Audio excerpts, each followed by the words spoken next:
On fuit rarement ce qui nous laisse indifférents. Disséquant ce que cette personne pense de toi, le secret qu'elle garde et la direction que son corps prendrait si sa tête arrêtait de freiner. Première carte, ce qu'elle pense de toi. Le 7 de crâne. Elle voit en toi quelqu'un qui sait attendre sans cesser de grandir. Quelqu'un qui reconnaît ce qui mérite du temps, comme on regarde un fruit mûrir. Mais face à ta patience, elle se sent démunie.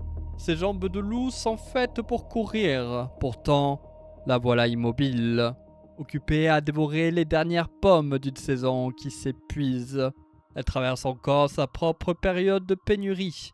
Et elle se demande parfois ce qu'elle pourrait offrir en retour. Deuxième carte, ce qu'elle ne t'avouera pas. La reine des couteaux. Elle sait que tu vois plus de choses qu'elle ne le montre. Ton regard traverse facilement les façades. Ce qu'elle fuit chez toi, c'est ta lucidité. Les vérités qu'elle préfère garder derrière des portes closes te semblent parfois évidentes. Elle ne peut pas soutenir le regard de quelqu'un qui voit déjà les fissures.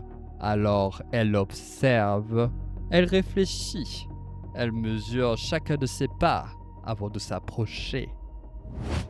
Troisième carte, ce qu'elle ferait si elle suivait son cœur.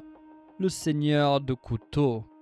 Son cœur choisirait le mouvement. Elle désire s'affranchir de la terre, devenir aussi libre que l'air, partir à la conquête et revenir à tes côtés avec son butin de guerre. Elle a convoqué une tempête qui ne veut s'éclaircir et elle est devenue une fumée, impossible à saisir. Une partie d'elle sait déjà la direction à prendre. C'est le reste qu'elle doit encore pourfendre. Conclusion.